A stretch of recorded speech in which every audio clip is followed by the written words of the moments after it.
인도하여 주시. 말씀은 디모데 전서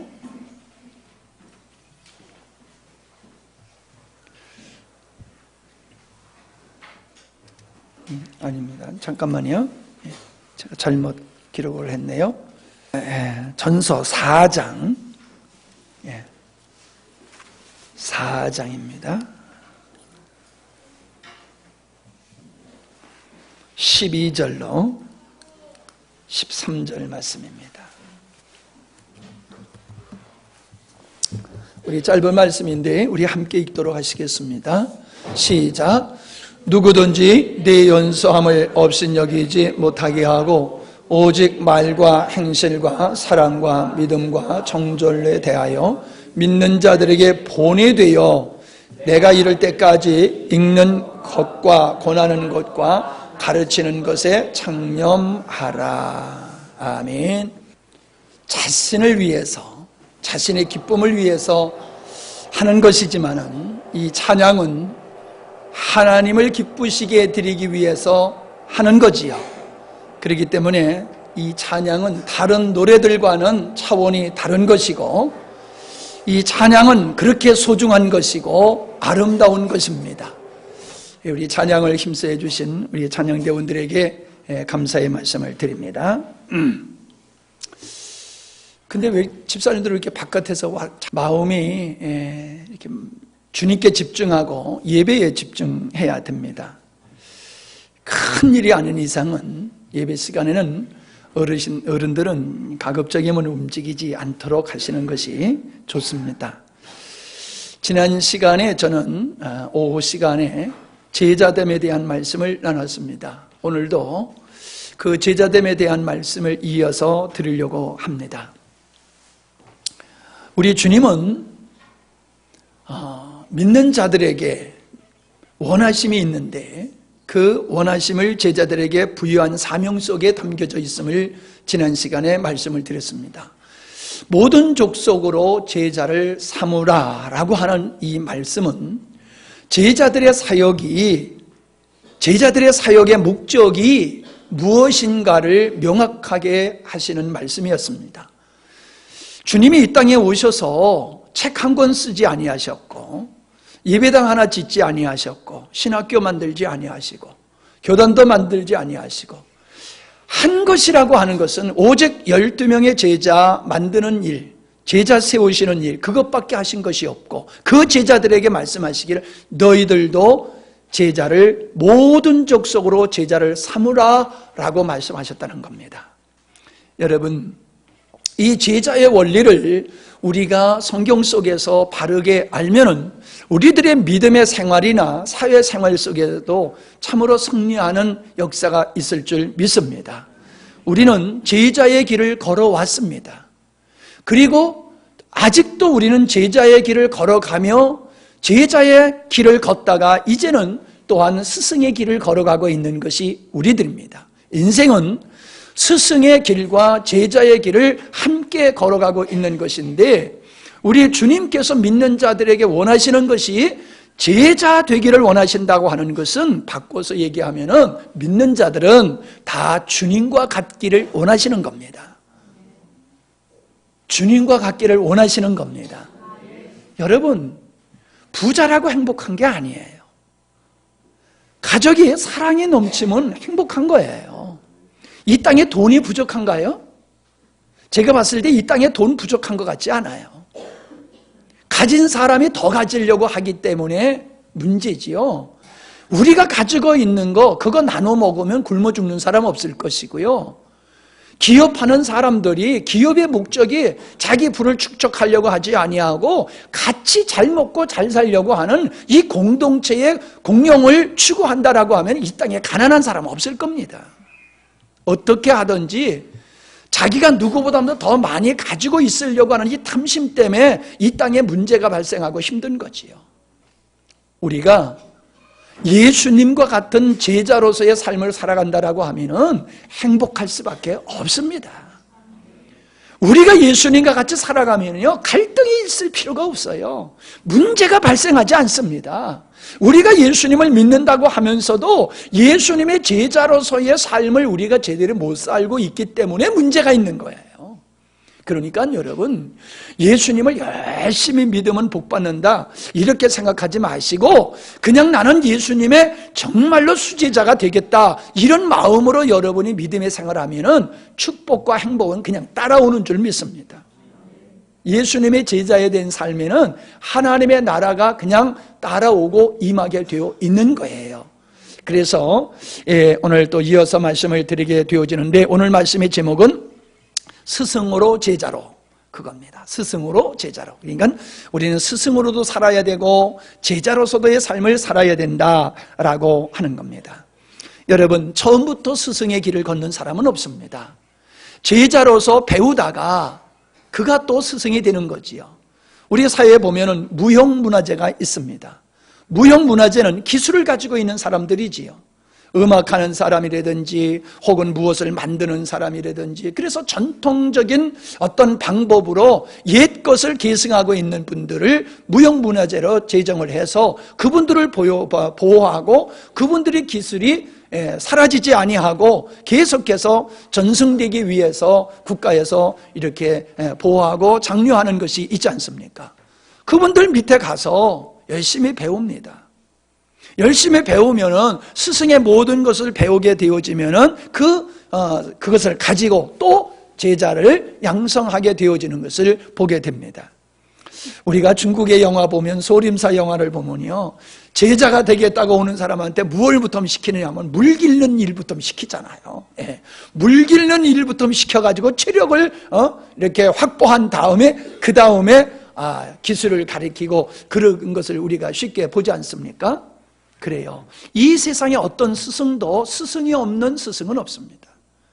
그가 훌륭한 스승, 훌륭한 인격이 되었다라고 하는 것은 그에게 훌륭한 스승이 계셨다는 겁니다. 그 훌륭한 스승 밑에서 배웠기 때문에 그도 지금 훌륭한 인물이 되었다는 것이지요.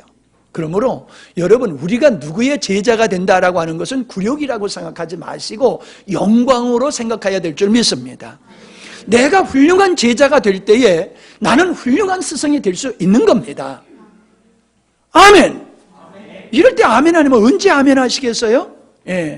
심심할 때 아멘 하라고 내가 그랬는데, 심심할 때가 아니더라도 아멘 하셔야 돼요. 근데 우리들은요, 제자가 된다라고 하면 이상한 인식으로 생각합니다. 뭐 계급 의식을 가져요. 그래서 스승은 군림하는 거로 생각하고 제자는 뭐 이렇게 비굴한 자리에 있는, 소위 말해서 무시당하는 그런 약자의 이미지를 가지고 있어요. 근데 아닙니다. 제자야말로 꿈이 있는 사람이에요. 제자야말로 힘 있는 사람, 희망이 있는 사람이에요. 제자야말로 스승이 될 수 있는 그런 사람의 소질이 있는 겁니다. 나는 제자 되기 싫어하는 사람은요, 아무런 인물이 안 됩니다. 자, 여러분, 고집이라고 하는 것을 보면요, 사전으로는 자기 의거를 굳게 지켜가는 것이 고집이다 그럽니다. 근데 내가 봤을 땐 좀 부족한 것 같아요. 자, 고집이라고 하는 것은요, 저는요, 자기 생각이 강한 사람이라고 생각합니다. 자기 주장이 강한 사람. 그래서 이걸 더 심하게 표현하면요, 자만한 사람, 교만한 사람이 이 고집이 센 사람이라고 생각해요. 자기 중심적이에요. 그리고 독선적이에요. 다른 사람을 존중할 줄 몰라요. 자기가 최고라고 사는 사람입니다. 그래서 그런 사람에게서 나타나는 현상이 바로 고집쟁이다, 고집이다라고 하는 겁니다. 어릴 때 보면은, 제가 오늘 우리 손주들하고 밥을 먹으면서 참 너무 고맙다, 너네들 때문에 내가 고맙고 행복하다 그러면서 제가 칭찬을 했어요. 왜냐하면 너무도 말을 잘 들어요. 뭐 물 떠와라 하면 그냥 예 하고 떠오고, 뭐 하라 하면 예 하고 그러는데 꼭 내가 어렸을 때 하는 모습하고 똑같은 것 같아요. 저는 아니요가 없었어요. 부모님이 시키면 뭐 그냥 부르면은 대답과 더불어 엉덩이가 떨어졌지, 뭐 잠깐만이요, 나중에요, 그런 거 없었어요. 뭐 그런 분위기에서 자라나다 보니까는 그걸 항상 옳다고 생각하고 살아오는데, 뭘 얘기하려고 그러냐면요, 어린 아이들을 보세요. 내 아들이나 주변의 아이들을 보면요, 소위 말해서 고집센 아이들이 있어요. 부모들이 시켜도 안 해요.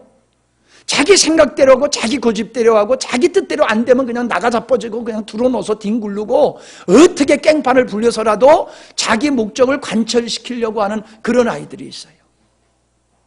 근데요, 또 이런 아이들이 있어요. 공부하라 해도 안 해요.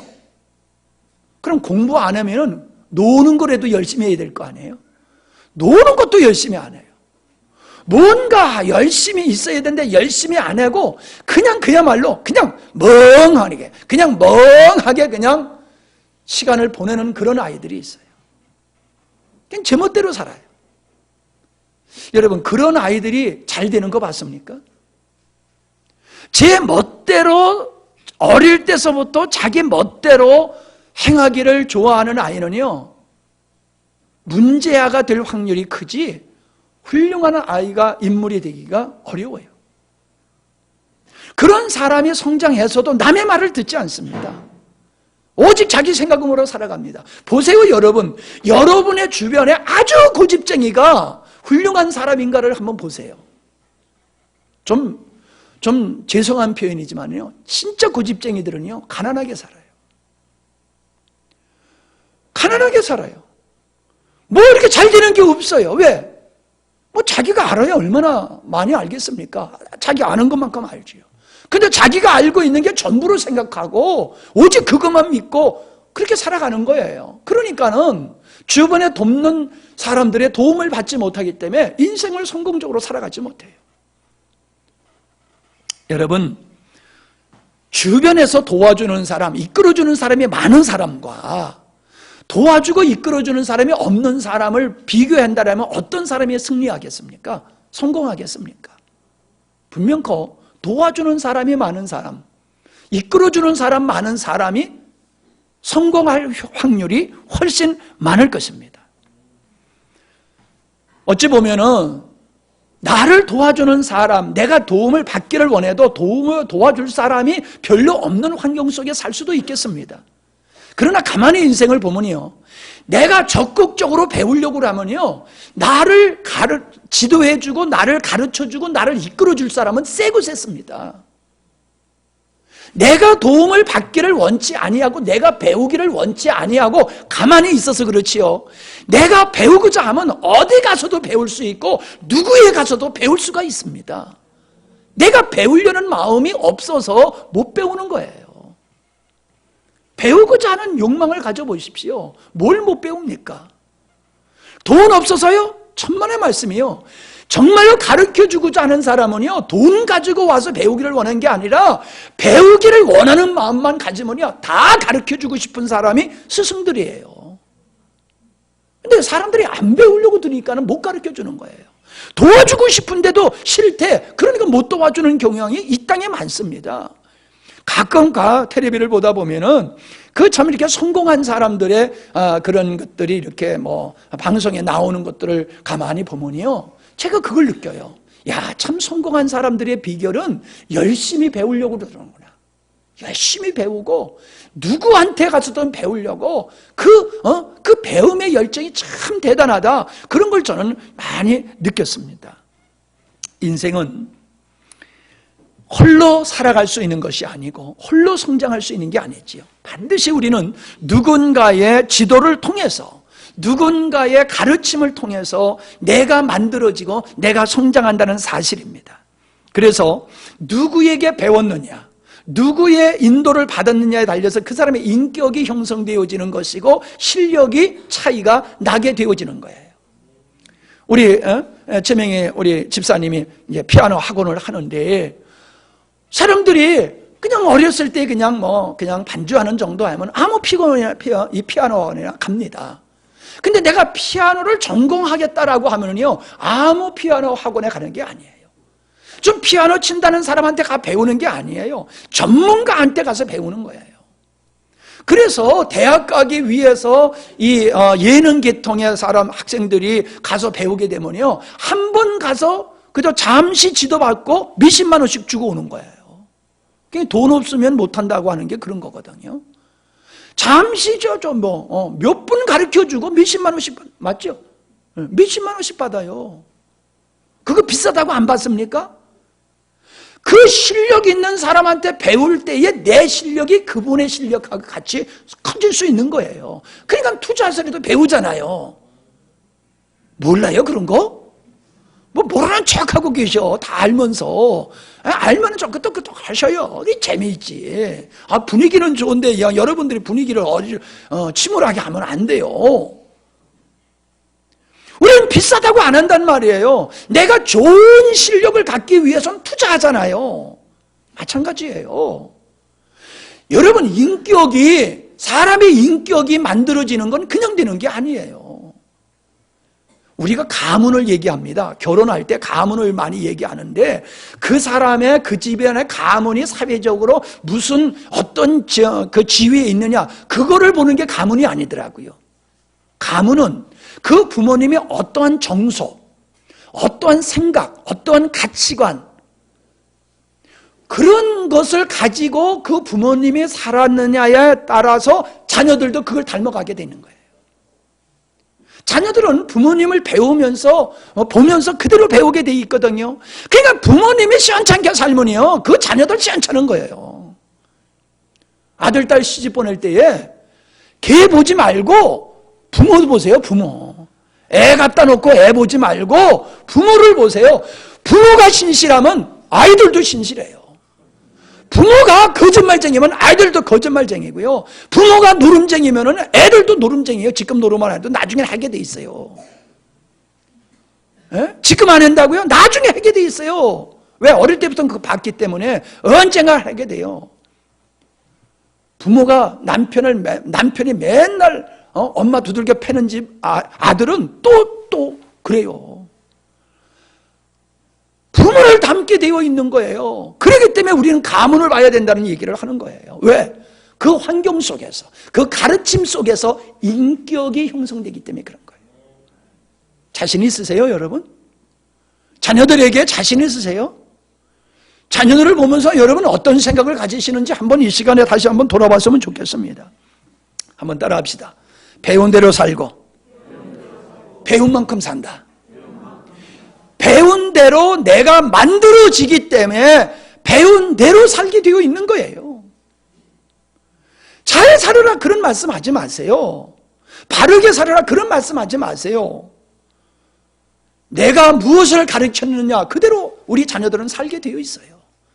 내가 정직하게 살고 바르게 살고 존경받게 살게 되어 있으면 우리 자녀들도 그렇게 살게 되어 있어요. 여러분, 다른 사람들한테는 존경 못 받아도 여러분 자녀들에겐 존경받아야 됩니다. 잘 들으세요. 우리 새끼는 말을 안 들어서 맨날 저 뜯어야 돼. 이런 생각을 혹시 가지고 계신 분 계시면 회개하세요. 걔가 맨날 저 뜯어야지 말을 들어야 되는 이유는 부모에게 이유가 있는 거예요. 어느덧 걔가 저 뜯어야지 좀 말이 좀 그렇다. 그죠?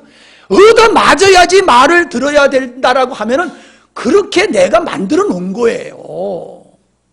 태어날 때서부터 그렇게 삐딱하게 태어난 게 아니에요.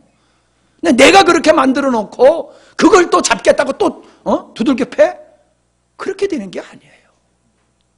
자녀가 뭔가 삐딱하면은 야, 내가 뭔가 잘못 가르쳐가지고 그런가 보다 이렇게 생각하는 것이 맞는 줄로 믿습니다. 여러분, 똑같은 돌인데요, 건축가에 손에 들어가면요 축대 속으로 들어가는 거예요. 그런데 저 돌이 예술가 손으로 들어가면요 멋진 작품이 되는 거예요. 우리 인생은 그저 그래요. 그런데 누구 손에 들어갔느냐, 즉 누구에게 교육을 받았느냐, 어떤 환경 속에서 살아가느냐에 달려서 달라지는 거예요. 아멘? 그래서 좋은 운동선수가 되려면 좋은 코치를 만나야 되지요. 학생이 실력이 있으려고 그러면요 잘 가르치는 교수한테 가야지 되는 거예요. 행복하고 건강한 가정 만들고 싶으세요? 여러분, 그러면은요 행복한 가정을 이루고 있는 사람의 지도를 받아야 되는 거예요. 그래서 바른 신앙도 마찬가지라는 거예요. 바른 신앙 열심히 하려고 노력한다고 해서 바른 신앙 하는 게 아니라 바른 신앙을 가지고 바른 삶을 살면서 바르게 가르치는 지도자를 만나야지, 그리고 그분의 제자가 되고 배워야지 되는 거예요. 여러분, 훌륭한 인물은 이 만남 속에서 이루어지는 거지요. 훌륭한 선생님, 훌륭한 스승과 훌륭한 제자가 만날 때에 훌륭한 인물이 만들어지는 거예요. 나는 더 이상 배울 필요가 없다, 나는 더 이상 배울 필요가 없다라고 생각하실 분이 있겠어요? 예. 아무리 자기가 종사하는 분야의 전문가라 할지라도 우리는 계속해서 배워야 됩니다. 하물며 내가 전문하지 않는 그 전문 분야가 아닌 다른 분야에 있어서는 배워야 돼요? 안 배워야 돼요? 배워야 돼요. 제가 여기서 큰 소리 치니까 제가 다 알고 있는 거 아니에요. 예? 제가 여러분에게 배울 거 많습니다. 저 회계에 대해서는 아무것도 몰라요. 회계에 대해서는. 더하기 빼기가 왜 이렇게 힘든지 몰라요. 두들겨도 난 안 맞아. 이건 머리 쓰는 게 아니라 두들겨도 이렇게 안 맞는지 몰라. 나는 그래서 돈하고는 거리가 아예 먼 사람인가 봐. 내가 회계 장부를 한다라고 그러면 우리 이성국 성도님한테 내가 가서 배워야 될 거예요. 어떻게 해야 되는 겁니까? 왜? 그녀의 그 분야에서 나는 아무것도 모르니까. 부엌에서 하는 일이라고는 우리 집사님들한테 찾아가야 될 거예요. 그죠? 집사님들 김치 담그려면 어떻게 해야 돼요? 그리고 내가 가서 물어봐야 될 거예요. 지난번에 콩 심는 거 열심히 물어봤잖아요. 제가 콩 어떻게 심어야 되느냐고 물어봐야 돼요. 이번에 모가나무를 150주를 심었는데 지금 잘 살고 있어요. 내가 심었으면 다 죽었을 거야. 왜요? 나는 그냥 구덩이 파고 집어넣고 흙 넣고 꾹꾹 밟으면 다 되는 줄 알았어요. 그때 집사님이 와서 같이 심었는데 이분은 딱 파더니 딱 묘목을 딱 집어넣고는 부드러운 흙을 싹싹 집어넣고 물을 길어다가 물을 쫙 주니까요 흙이 쫙 물이 빠지면서 쫙 가라앉더라고요. 공기가 쫙 빠져. 그래야지 잘 산대. 난 그것도 몰랐어요. 꽉꽉 밟아주면 되는 줄 알았어. 그러니까 그렇게 많이 심었던 나무들이 그렇게 죽었던 거더라고. 알고 봤더니. 배워야 돼요. 내 전문 분야에도 계속해서 배워야 되고 전문 분야가 아닌 것에서는 더 배워야 돼요.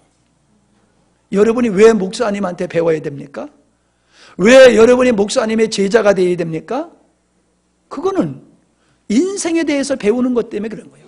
신앙과 인생에 대해서 여러분이 배워야지 되기 때문에 목사님한테 와서 배우는 것이지 다른 거 아니에요. 여러분, 훌륭한 믿음이, 훌륭한 인격이, 훌륭한 삶이 배우지 않고 될 수 있습니까? 3살 어린 아이한테도 배울 것이 있다고 그랬어요. 아무리 성장한 어른이라 할지라도 어린 아이에게서 배울 것이 있다는 거예요. 이게 겸손이고 성공의 비결인 줄 믿습니다. 여러분, 목사님에게 와서 말씀을 배우고 인생을 배우는 것을 부끄럽게 여기지 마세요.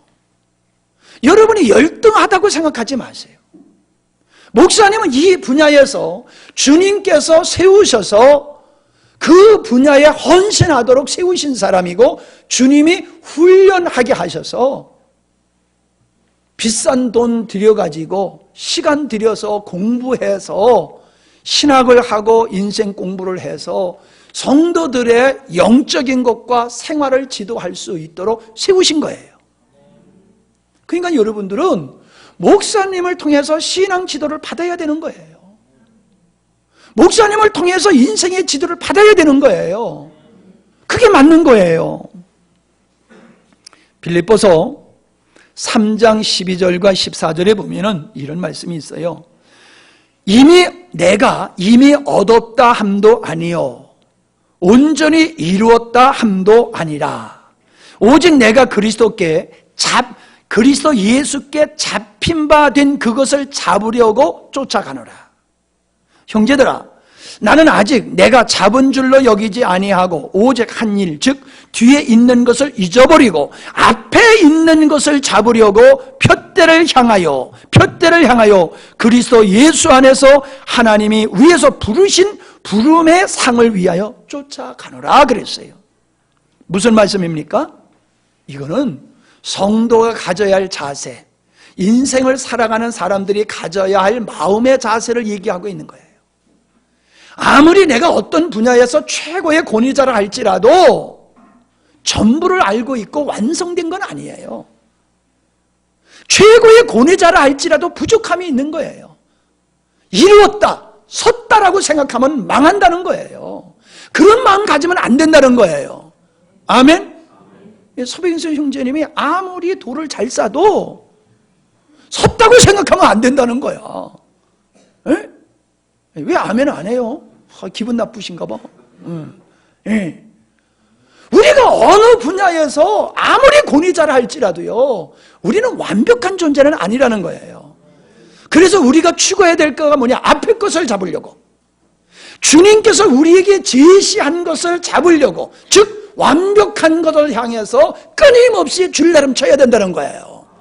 우리 성가대가 찬양 소리가 아주 아름다워졌어요. 섰다고 생각하면 안 되는 겁니다. 계속해서 노력해야죠. 예, 섰다고 생각하면 이제 끝나는 거예요. 실력이 그 수준에서 멈추고 마는 거예요. 요즘 민집사님, 목사님이 자꾸 칭찬하다 보니까 거기서 멈추면 안 돼요. 계속 노력을 해야지. 그래서 방송국에 한번 나가면 얼마나 좋겠어. 예.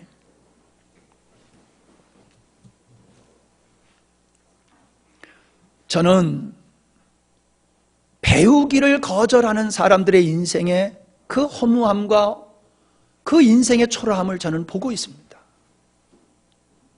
배우려고 들질 않아요. 뭘 얘기하면 뭐라는 줄 알아요? 나도 알아. 나도 알아 그래요. 진짜 아는 걸까요? 제가 봤을 땐 모르는 거야. 그냥 귀동냥으로 아는 거야. 그냥 상식적으로 대충 아는 거야. 아니요, 그거 가지고는 안다고 말하면 안 돼요. 이 땅에 나보다 그 전문가가 얼마나 많고 그 분야에서 기라상 같은 사람이 얼마나 많은데 대충 아는 걸 가지고 안다고 말할 수 있겠습니까? 아니에요. 저도요, 이 말씀을 보면서 이 제가 십자가의 복음을 귀하게 여기면서 내가 안을 때 나보다 많은 사람이 별로 많지를 않아요. 보니까. 그래도요, 저는 섰다고 생각하지 않습니다. 계속 나는 알아야 될 부분이 더 많다고 생각하면서 추구하다 보니까요, 계속 깊어지는 거예요. 여러분, 배우려고 하는 자세는 귀한 것이고, 배우려고 들지 않고 안다라고 하면서 자만과 게으름 속에 빠져 있는 사람은 더 이상 성장할 수가 없다라고 하는 것을 여러분이 깊이 인식하실 수 있기를 바랍니다. 성경에 보세요. 위대한 사람은 위대한 스승이 있었어요. 여호수아는 모세의 제자였어요. 엘리사는 엘리야의 제자였어요. 룻이라고 하는 여인은 그 어머니의 나오미가 스승이 있었어요. 니고데모라고 하는 훌륭한 목회자는 바울을 스승으로 두었어요. 세계를 복음화시킬 수 있었던 12명의 제자들을 10의 사도는 예수님의 제자였어요. 이렇게 말하면서 제가 목회를 하면서 저를 만난 여러분들이 참 유명한 사람이 되어야 되는 건데 그런 생각을 해봐요. 예? 아니, 훌륭한 스승 밑에서 배운 사람은 훌륭한 사람이 됐더라고요. 그러니까 내가 훌륭하면은 여러분도 훌륭해야 되는 거 아니에요? 그러니까 여러분이 안 훌륭하면 누가 안 훌륭한 거야? 말하고 싶진 않아요. 네, 그건 말하고 싶진 않아요. 여러분이 훌륭하면 누가 올라가. 근데 여러분이 훌륭하지 아니하면 누구는 별 벌려 얻는 사람이 되는 거예요. 당신이 영광스러운 교회에 다니는 집사요? 에이, 이러면은 누가 이라는 거예요. 예, 그분이 시원찮어. 그러니까 당신은 요렇게밖에 못 길러놓고 양육을 요밖에 못하게, 그런 얘기가 나오는 거예요. 그래서 저는 그 소리 들으지 않으려고 애를 쓰고 있어요. 바른 신앙은 바른 가르침을 받음으로써 시작되는 겁니다. 자, 보세요. 부모님이 자녀들을 잘 가르쳐요, 안 가르쳐요? 잘 가르치죠. 근데 잘 들어요, 안 들어요? 대부분 안 들어요. 우리가 안 들었듯이 우리 새끼들도 잘 안 들어요. 그러면 잘 못 배워서, 가르치질 않아서 잘못된 거예요? 안 배워서 잘 안 된 게 확률이 큰 거예요? 잘 못 가르쳐서 잘못되는 확률보다도 잘 가르쳤는데 잘 안 배워서 잘 안 된 확률이 크다는 거예요. 맞지요? 인생이 그렇고 신앙이 그래요. 따라합시다. 인생이 그렇고 신앙이 그렇다. 잘 가르쳐주면 잘 배우면 되잖아요. 안 배워. 그러니까 생활에서도, 믿음의 생활에서도 잘 가르쳤지만은 배운 대로, 가르친 대로 안 되는 거예요. 이게 우리의 죄성이고, 이게 악함이고, 우리가 하나님 앞에서 그리스도 안에서 참다운 제자가 되려고 하는 이 열정이 없기 때문에 그렇다는 거예요. 빌립보서 4장 9절에 너희는 내게 배우고 받고 듣고 본 바를 행하라. 바울이 한 얘기입니다. 아니, 보세요. 너희는, 이걸 말하면요, 제가 하는 식으로 얘기하면 여러분은 이 목사에게 배운 대로, 이 목사에게 받은 대로, 이 목사에게 들은 대로, 이 목사가 행하는 대로 행하세요, 이러는 거야. 와, 제가 그렇게 하면 여러분은 뭐라고 생각할까요? 째게 교만하시네, 그런 생각 들겠지요? 아멘 했어. 이럴 때 그냥 가만히 있는 거야. 아멘 하는 게 아니야. 속으로 그냥 아멘 해야지. 겉으로 아멘 하면 안 돼요.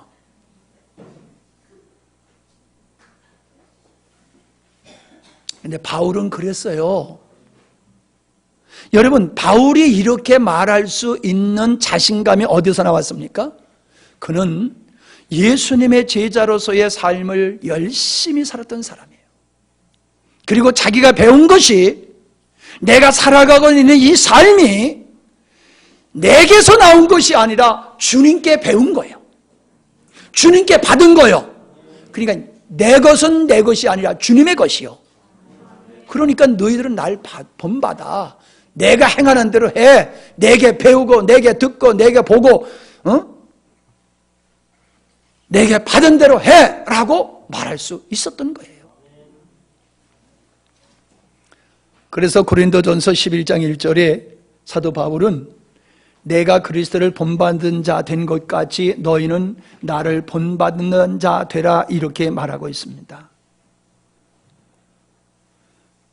바울이 디모데전서 1장 16절에 보면은 왜 예수님께서 자기를 부르셨느냐 하면은 자기를 제자 되게 하신 후에 다른 사람들에게 본이 되게 하기 위해서 하나님께서 자기를 불렀다라고 말씀하고 있어요. 왜 하나님이 나를 불렀는 줄 아느냐? 나를 너희들의 본을 삼기 위해서 하나님이 나를 불렀어 라고 말하고 있는 거예요. 저도 그렇게 말씀드리고 싶어요. 하나님이 저를 부르시고 이 목사의 삶 속에 많은 어려움을 허락하신 것은 그 어려움을 통하여 성도들의 신앙의 본이 되게 하시기 위해서 주님은 나를 그렇게 훈련하시고 연단하시고 계시다고 난 그렇게 믿고 있어요. 저는 여러분에게 잘 가르치는 목사가 되기를 힘쓰지만은 잘 가르치는 일보다도 잘 살아가는 목사가 되기를 위해서 애쓰고 있는 것이 솔직한 고백입니다.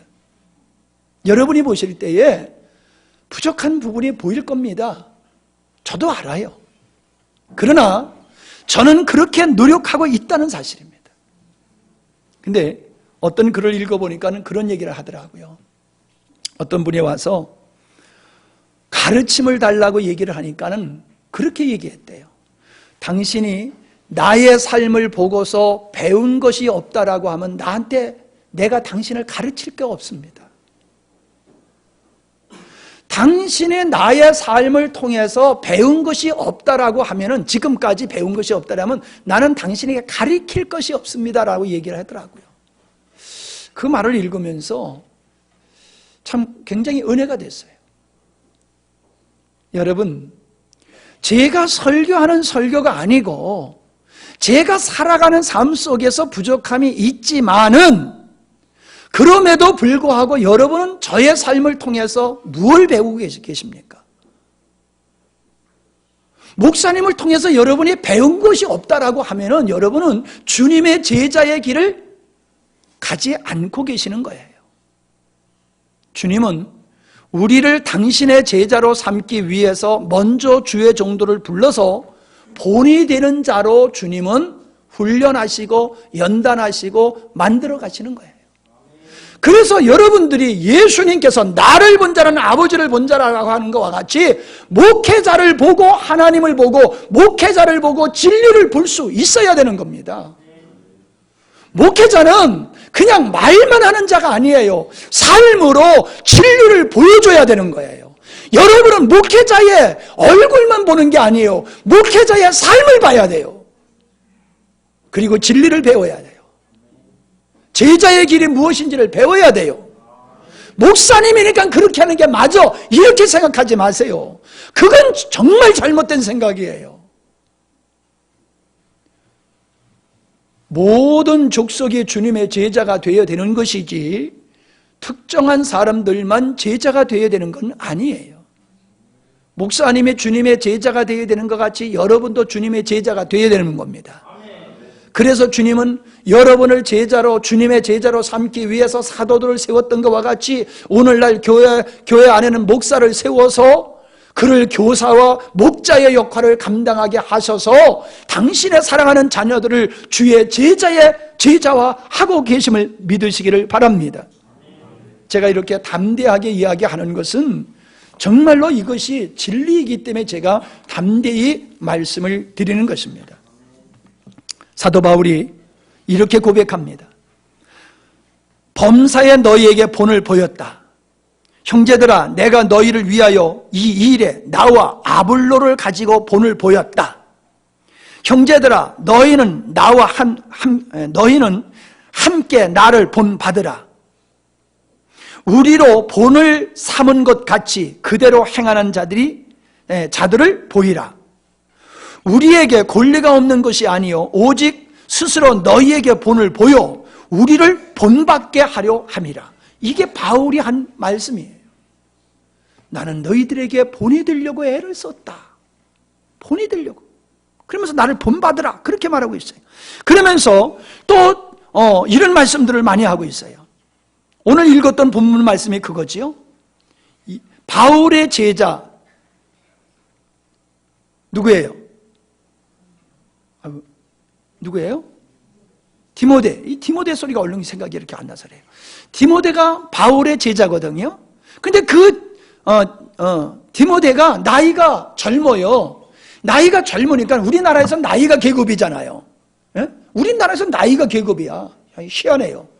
그런데 거기서도 어느 사람들이 사는 곳에서는 마찬가지인데 그 지도자가 나이가 적어. 그러니까 사람들이 봤을 때 좀 경험이 적다, 뭐 여러 가지로 미숙하다 이렇게 볼 수가 있거든요. 그러니까 이렇게 말한 거예요. 내 연소함을 사람들이 업신여기지 못하게 하라.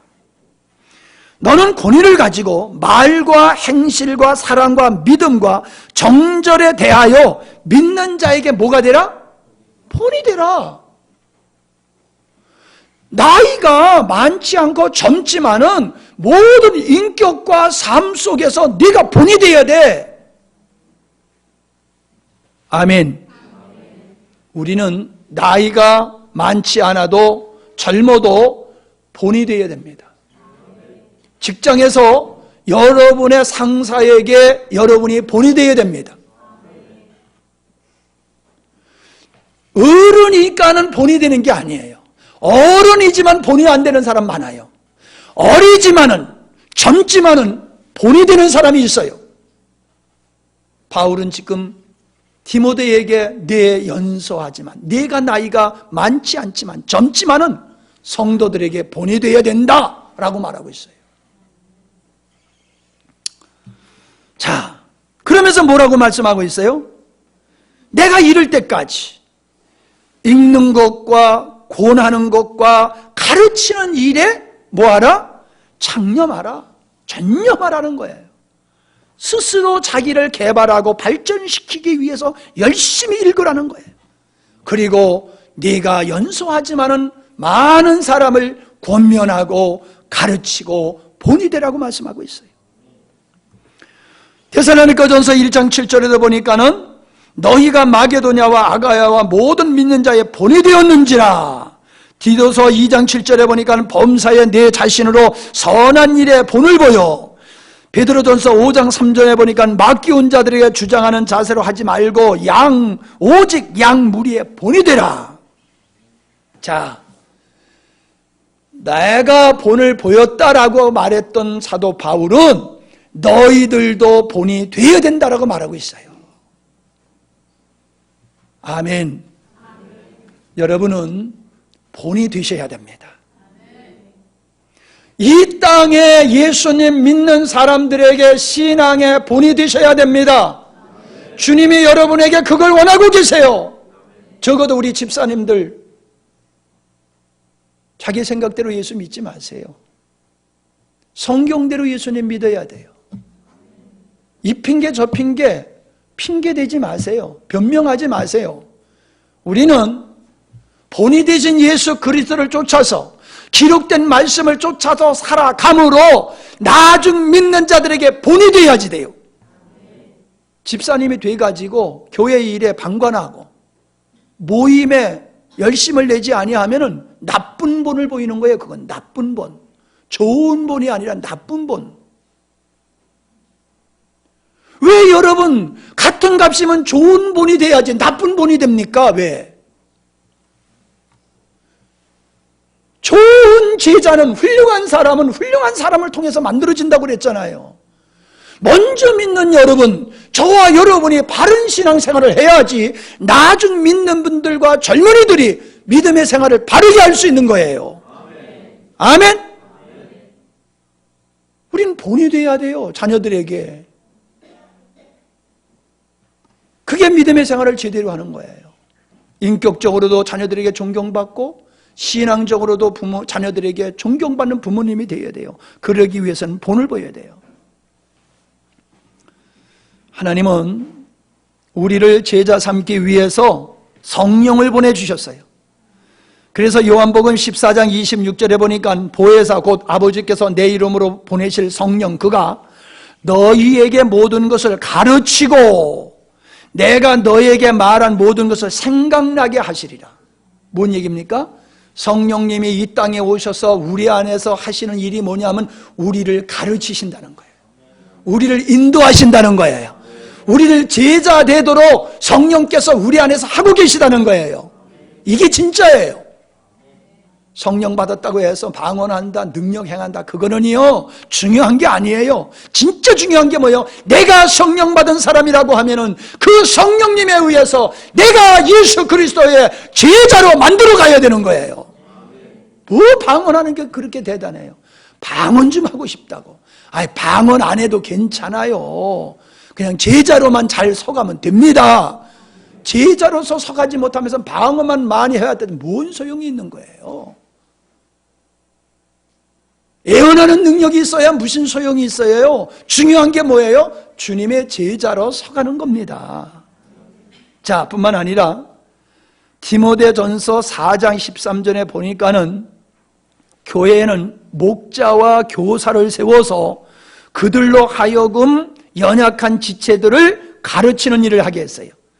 디모데전서 4장 13절 내가 이를 때까지 읽는 것과 권하는 것과 가르치는 것을 창념하라. 자, 누구에게 말했다고요? 바울이 누구한테 한 말이에요 이게? 디모데에게 한 말이잖아요.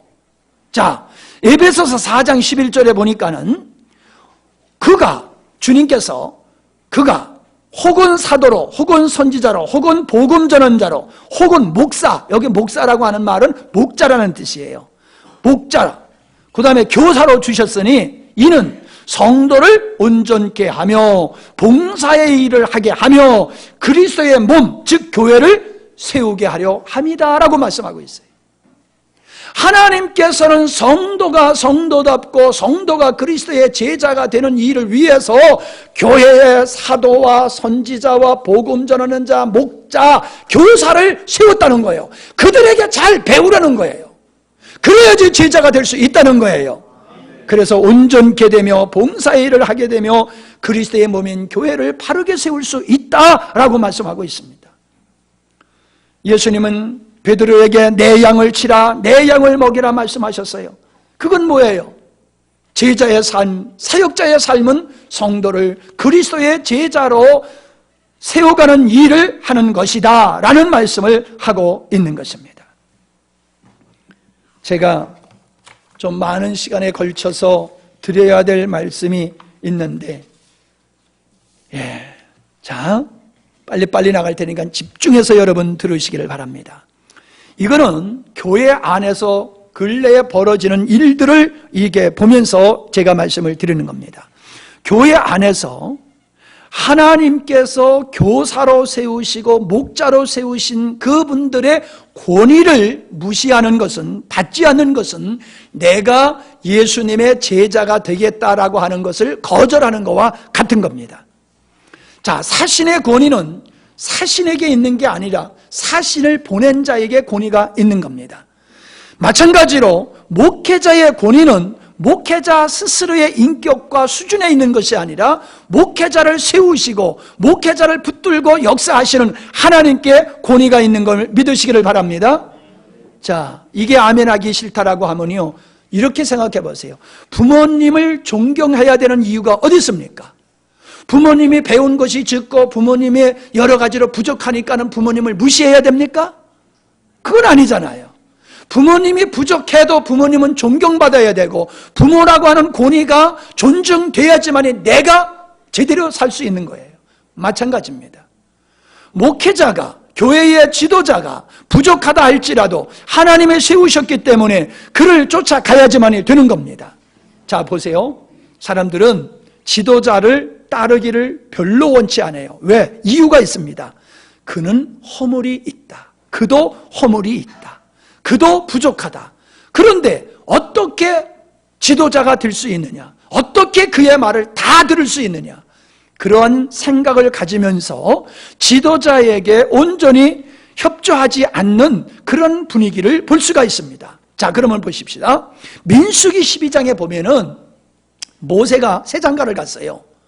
본부인 십보라가 나이가 많아서 죽었어요. 그래서 새 아내를 얻었는데 이 새 아내가 에티오피아의 여인이에요. 그러니까 흑인이에요. 흑인을 얻으니까 이게 마음에 안 드는 거예요. 우리도 그러잖아요. 가정에서 보면 동생이 시집 가고 장가 가면은 그 가족들이 동의를 해야 되잖아요. 야, 어떻게 생긴 게 왜 그렇게 생겼냐? 아주 자유형으로 생겨서 야, 마음이 좀 그렇다. 이러면 자꾸 주위에서들 그러면 이게 신경 쓰이잖아요. 나는 좋아 죽겠어도. 그런데 그거요, 미리암이 모세의 누나거든요. 모세의 누나가 보니까 아이고 깜둥이를, 우리식으로 말하면 깜둥이를 마누라를 얻었어.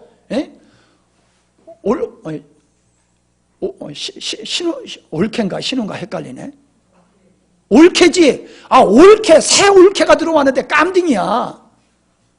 그러니까 기분이 별로 안 좋아. 그러니까 뭐라고 구시렁구시렁 되는 거예요. 그럴 수 있어요, 없어요? 왜 이렇게 겁을 먹으시오? 예, 그럴 수 있어요. 근데요, 성경에 보니까 사실은 그거는 표면적인 거였어요. 표면적인 거. 실제는 뭐냐? 2절에 보니까는 미리암이 모세가 구수 여인을 아제로 맞이한 것을 비방한 원인이 뭐냐 하면은 여호와께서 모세와만 말씀하시느냐, 우리와도 말씀하지 않으시느냐, 이게 진짜 이유요. 그러니까 이건 결혼은 부실이고 진짜 미리암이 모세를 향해서 불만은 뭐냐면, 야 모세야, 네가 우리 지도자야? 내가 네 누나야. 네 형 아론이 네 형이요. 근데 누나와 형을 추월해서 네가 온전히 지도자로 네가 군림하는 거야? 너만 하나님의 음성 들어? 나도 하나님의 음성 들어? 이러면서 모세에 대해서 삐딱한 마음을 가진 그 마음이 결혼은 사건을 통해서 드러났다는 거예요. 자, 그랬더니 우리 하나님께서 뭐라고 말씀하셨느냐 하면은 4절부터 보면요, 여호와께서 갑자기 모세와 아론과 미리암에게 이르시되 너희 3인은 회막으로 나오라 하시니 그 3인이 나아가매 여호와께서 구름 기둥 가운데서 강림하사 장막문에 서시고 아론과 미리암을 부르시는지라. 그 두 사람이 나아가매 이르시되 내 말을 들으라. 너희 중에 선지자가 있으면 나 여호와가 이상으로 나를 그에게 알리기도 하고 꿈으로 그와 말하기도 하거니와 내 종 모세와는 그렇지 아니하니 그는 나의 온 집에 충성됨이라. 그와는 내가 대면하여 명백히 말하고 은밀한 말로 아니하며 그는 또 여호와의 형상을 보겠거늘 너희가 어찌하여 내 종 모세를 비방하기를 두려워 아니하느냐. 여호와께서 그들을 향하여 진노하시고 떠나심에 구름이 장막 위에서 떠나갔고 미리암은 문둥병에 들려 눈과 같이 갔더라. 아론이 미리암을 본즉 문둥병에 들었는지라. 아무리 내가 봐도 미리암이 형, 오빠 아론보다 더 두들댄 것 같아요. 그러니까 아론은 문둥병이 안 걸렸는데 미리암은 문둥병이 걸려버렸어요. 하나님의 진노로. 미리암은 동생을 하나님이 세우신 모세, 지도자를 시기 질투했어요. 그걸 하나님은 뭐라고 보시냐면 네가 감히 어떻게 내가 세운 종을 비방하느냐. 그건 곧 나를 비방하는 것이다. 그 증거로서 너는 문둥병이 걸려야 돼. 이렇게 하신 거예요. 여러분, 오늘도 이러한 일들은 교회 안에서 많이 벌어지고 있음을 우리는 보게 되어집니다. 목사님들, 교회 지도자들, 장로님도 마찬가지예요. 완벽한 사람 없습니다. 완벽한 사람 없어요. 그래서 부족한 것이 보인다라고 하면 여러분이 어떻게 해야 되느냐? 아, 저 사람 저분이 부족하니까는 저분을 절대적으로 신뢰하면 안 돼. 이런 쪽으로 갈 수도 있고, 아, 저분이 이런 부족한 점이 있구나. 그러니 저런 부족한 저 부분이 보완되도록 기도해야 되겠구나. 그러면서 기도할 쪽으로도 갈 수도 있어요. 어느 쪽으로 가야 되겠어요? 기도 쪽으로 가야 되는 거예요. 기도 쪽으로 가야지 맞는 건데 기도 쪽으로 안 가고 아, 저분이 저런 부족함이 있으니까는 저분을 절대로 신뢰하면 안 돼. 이러면서 생각경을 끼고서 맨날 쳐다보면요, 진실한 것은 안 보이게 되어 있는 거예요. 더더욱이 문제는 뭐냐 하면은 지도자들을 가르치고 지도자를 지도하려고 하는 사람들이 생겨요. 왜? 내가 나이가 많아. 내가 경험이 많아. 내가 지식이 많아. 근데 저 양반은 지도자지만은 경륜이 짧어. 경험이 부족해. 그러니까 내가 돌봐주지 아니하면 안 돼. 이러면서 지도자를 지도하려고 하는 사람들이 너무너무 많아요, 요즘은. 여러분, 그 지도는 그렇게 하는 게 아니라 기도로 하나님 앞에 해야 되는 겁니다. 하나님께서 세우셨기 때문에 하나님이 그를 기르시고 양육하시고 깨닫게 하시도록 하나님이 해야지.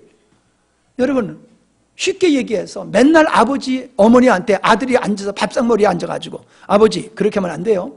어머니 그렇게 하면 안 돼요. 맨날 그래 보세요. 효자예요? 비록 그 말이 맞아도 그건 가정의 권위와 가정의 질서를 깨는 행위예요. 그 말이 맞아도 이해가 되면 끄떡끄떡 하세요. 아무리 자녀의 말이 맞아도 아버지, 어머니에게 그냥 잘못할 때마다 그거 잘못한 거예요, 잘못한 거예요, 잘못한 거예요 이러면요, 그럼 지는 완벽해요? 아니, 지는 완벽하냐고요? 자기는 부족함이 더 많아, 부모보다도. 그런데 부족함에 더 많는 자기가 부모님의 잘못 한두 가지를 가지고 계속 지적한다 그러면 가정의 질서가 깨지고 부모의 권위가 깨지기 때문에 그 집은 망하는 거예요. 사회도 마찬가지예요. 교회도 마찬가지예요. 우리는 지도, 이 권위라고 하는 것이 공동체를 세워가는 것이기 때문에 이 권위를 깨면 안 되는 거예요. 그래서 부족함이 보이면 기도하는 쪽으로 가야 될 줄 믿습니다. 기도하는 쪽으로 가야 돼요. 기도하는 쪽으로. 교회를 교회되게 하는 것은 성도들을 그리스도의 제자 되게 하는 것이 목회자들의 사명입니다. 이 일을 바르게 해갈 수 있도록 목회자 자신이 본의를 지켜가야 돼요. 그건 뭐예요? 스스로 본을 보이는 삶을 힘써 살아갈 때에 목회자의 권위가 서게 되는 거지요. 목회자니까 무조건 따라와라. 요즘 그거 안 통해요. 목회자가 권위를 세울 수 있는 것은 본을 보이는 삶을 살아가야 되는 거예요. 그러나 교회는 목회자의 부족함이 보인다 할지라도 순종하고 따라가야 될 줄 믿습니다. 왜냐하면 주님이 그를 쓰시기 때문에 그런 거예요. 자, 보세요. 사무엘이 훌륭한 이스라엘의 아버지라고 하는 이름을 일컬음을 받았던 사무엘이 누구의 지도를 받았습니까? 엘리 제사장의 지도를 받았어요. 그런데 엘리 제사장이 훌륭했습니까? 무능했습니까? 무능했어요. 아주 무능했어요. 자식이 못된 짓을 하는데도 그 자식을 나무르지 아니하고 방치해뒀어요. 아주 무능했던 사람이 사무엘의 스승이었어요. 그런데 사무엘은 그 엘리 제사장을 존중히 여겼어요. 자, 다윗이 사울 왕을 죽이지 않았어요. 다윗이 사울 왕을 죽일 수 있는 명분과 이유는 많이 있었어요. 왜? 이미 하나님께서는 자기에게 왕으로서 기름을 부으셨기 때문에. 사울만 기름 부은 게 아니에요. 자기도 기름 부음을 받았어요. 사울의 후임으로서. 그리고 지금 사울 왕은 귀신 들려가지고 날뛰고 있어요. 하나님의 말씀에 불순종하고 있어요. 하나님이 이미 벌써 떠났다고 했어요. 그러니까 그를 죽여도, 자기를 죽이려고 쫓아왔던 그를 죽여도 누가 뭘 할 사람 없다라고 할 수 있었어요. 근데 다윗은 그를 안 죽였어요. 옷자락 하나, 끝 하나, 옷고름 하나 벤 걸 가지고 괴로워했어요. 왜 그랬을까요? 주님이 세우신 종이기 때문에 그랬던 거예요. 그렇기 때문에 그들은 위대한 훌륭한 사람이 될 수 있었다라고 하는 것을 우리가 볼 수 있는 것입니다. 지혜로운 사람은 다른 사람의 허물을 볼 때에 자기를 성찰하게 됩니다. 다른 사람을 비방하기 전에 자신을 돌아보면서 하나님 앞에서 조용히 엎드려 기도하는 것이 믿음의 사람임을 여러분이 깨닫기를 바랍니다. 우리는 주님께서 교회를 교회되게 하기 위해서 성도 한 사람 한 사람을 그리스도의 제자로 만들어가는 일을 오늘도 하고 계심을 여러분이 믿으시기를 바랍니다. 그것이 여러분의 신앙의 목표가 되기를 바랍니다. 그리고 그 일을 이루어 가시는, 주님이 그 일을 이루어 가시는 일에 있어서 나에게 있어서 누구를 통해서 나를 참다운 그리스도의 제자로 삼아 가시는지를 여러분이 분별할 수 있기를 바랍니다. 그리고 훌륭한 제자가 되시고 훌륭한 스승이 되시기를 주의 이름으로 축원합니다. 아멘. 기도하십니다. 많은 말씀을, 많은 시간을 가지고 말씀을 드렸습니다. 이 시간에 결론적으로 제가 여러분에게 질문을 합니다. 여러분은 주님의 제자가 되기를 원하십니까? 여러분이 주님의 제자가 되기를 원치 아니하신다라고 하면은 여러분은 주님의 제자가 아니라 팬입니다. 팬에 대해서 말씀드렸지요. 주님의 제자가 돼야지 주님의 팬은 주님과 상관없는 사람입니다. 주님은 여러분을 팬으로 열정 있는 팬으로 요구하시는 것이 아니라 신실한 종으로 제자로서 여러분을 원하고 계십니다. 그것이 여러분이 동의하셔야 됩니다. 그리고 신실한 제자가 되기 위해서 팬의 모습에서 제자의 모습으로 넘어가셔야 됩니다. 그 일을 위해서 주님은 여러 지도자들을 쓰십니다. 그분들의 지도를 받아서 여러분이 훌륭한 그리스도의 제자가 되시기를 바랍니다. 그래서 이 땅을 회복하는 일에 여러분이 한결같이 소중한 존재로 쓰임받기를 원합니다. 아버지 하나님, 지난 시간에 이어서 주님의 제자된 삶을 위해서 우리가 어떻게 살아가야 되는가라고 하는 것을 살펴보았습니다. 우리가 착각하지 않기를 원합니다. 그리고 주님의 뜻을 외면하지 않기를 원합니다. 우리가 뚜렷하게 보게 해주시고 주님의 제자가 되기를 위해서 온 마음 다하여 힘쓰게 하시고 주님의 제자로서 내가 양육되기 위하여서 잘 배울 수 있는 겸손함과 열정이 있게 해주시옵소서. 그래서 나의 후배들을, 나의 자녀들에게 존경받을 수 있는 부모요 스승이 될 수 있게 해주시고 교회에서도 나중 믿는 분들에게 훌륭한 스승이 되는 우리 모든 성도님들이 되게 해 주시옵소서. 예수님의 이름으로 기도하옵나이다. 아멘.